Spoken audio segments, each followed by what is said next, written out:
cet été, j'étais un peu à Ashdod et j'avais pris au Netz du Stibler, 7h30 comme ça. Et là-bas, 7h30 du matin, au Stibler, c'est un des premiers minyan à Ashdod. Avant, c'est ou le Netz, le vrai Netz, ou après, il n'y a pas de truc. Et après, tu arrives à 10h, on dirait que qu'il est 2h d'après-midi. Et déjà à 7h30 du matin, il fait hyper chaud. Il fait hyper chaud. Là, au Hachem, vous avez la chance d'avoir le Mazgan, la clim. Tu prends la télécommande, tu l'allumes. Là-bas, au Stibler, à l'entrée de la pièce où tu pries, il y a une boîte carrée en fer comme ça, avec un petit écran. Si tu mets 5 shekels, le Mazgan il s'allume pour une demi-heure. Ok? Maintenant, à la 29e minute, puisque ça va se terminer, c'est une demi-heure, la boîte elle commence à faire tititit, tititit, tititit.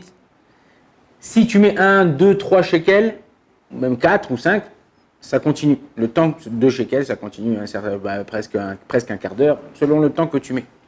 Mais si tu attends les 10 dernières secondes du tititit, ça fait tititit, tititit, tititit, hop, ça s'éteint. C'est fini. Pour refaire partir le Mazgan, la clim, il faut que tu mettes 5 shekels, sinon ça ne marche pas. Tu ne peux plus mettre 1 ou 2 shekels pour que ça remarche un quart d'heure, 20 minutes.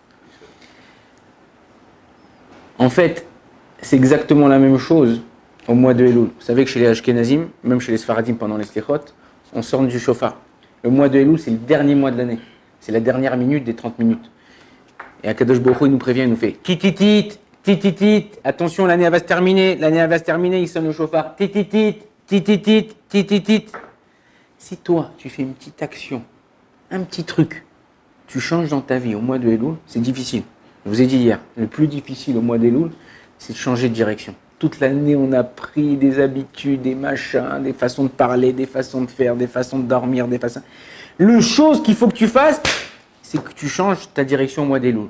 Tu rajoutes une petite mitzvah que tu n'avais pas l'habitude de faire. Comme j'ai dit hier, tu te laves les mains avant la tefila, tu mets la tzedaka avant de faire ta prière. Tu prends une boîte, tac, tu mets la tzedaka. Dans le Siman Tzadik, là-bas, dans le Shulchan Aruch, il dit que, et le Harizal, que la prière, elle est acceptée quand tu mets la tzedaka avant la tefila.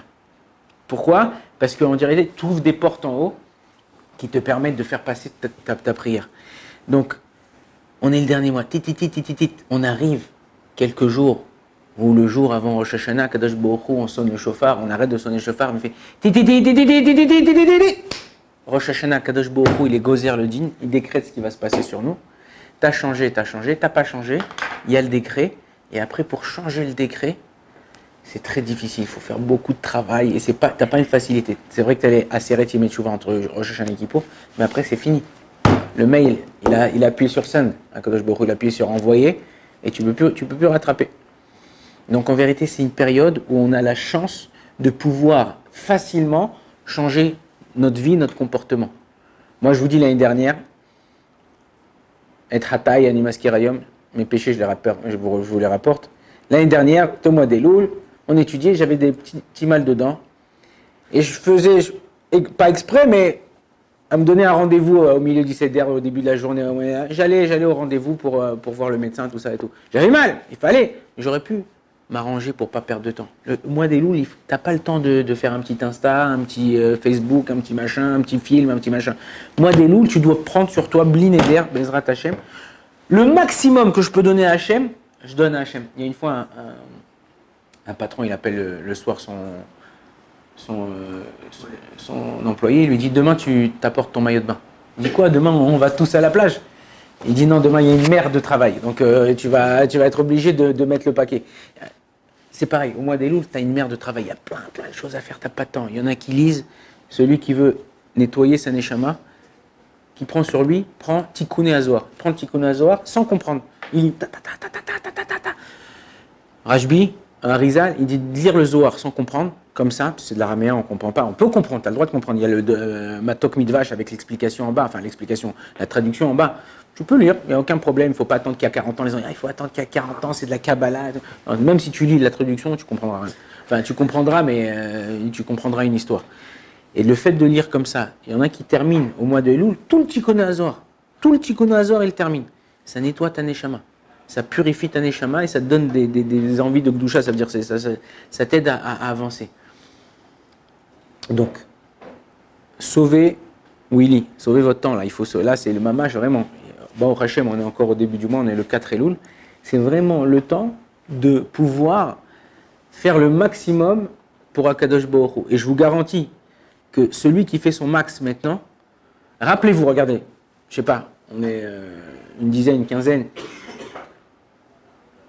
jusqu'à aujourd'hui, rappelez-vous, est-ce qu'il y a eu des choses qui se sont passées dans l'année là, que vous aurez aimé que ça ne se passe pas?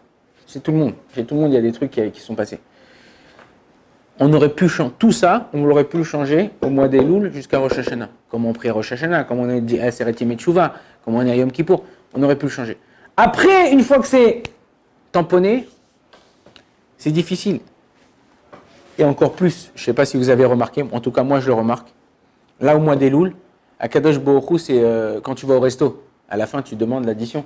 Là c'est l'addition, on est dans le mois de l'addition. Kadosh Baruch Hu, tous les petits trucs qu'il n'a pas eu le temps, si on peut dire comme ça, de terminer, ou qu'on doit payer, qu'on doit recevoir. Il y a des fois au mois d'Elul, des mecs, ils n'attendaient pas d'argent, tout d'un coup, bam, il reçoit 10 000. Attends, ça c'est Akadosh Baruch Hu, il avait décidé depuis le début de l'année, il n'a pas eu le temps de lui donner ou comment lui donner, maintenant. Ou des gens, ils auraient dû recevoir certaines choses, ouais, et tout d'un coup, là, galère, machin, truc. Moi, ma fille, elle est partie 3 jours dans le nord avec ses copines. Avant-hier soir, elle m'appelle, papa, je me suis fait piquer par un scorpion. Hôpital, ambulance, machin, Dès qu'elle m'a dit ça, j'ai levé les yeux vers Akadosh Baruch Hu, j'ai dit merci Hachem. Alors vous allez dire, c'est pas toi qui t'es fait piquer. Ouais, mais c'est pas moi qui t'ai fait piquer, mais c'est une galère. Vas-y, va la voir à l'hôpital ou va truc, on t'appelle les médecins. Je rentre moi aussi dans une galère. Mais tu dis, bon, qu'apparat avonot, qu'Akadosh Baruch Hu, ça m'efface de mes fautes. On a tous fait des fautes, tous fait des erreurs, tous fait des machins, tout ça. Tu viens, tu dis à Akadosh Baruch Hu, maintenant je suis pour toi. Maintenant je vais faire le max pour toi. Et Bezrat Hashem, comme ça, l'année prochaine, on sera au max. Baruch Adonai l'olam, amen, amen.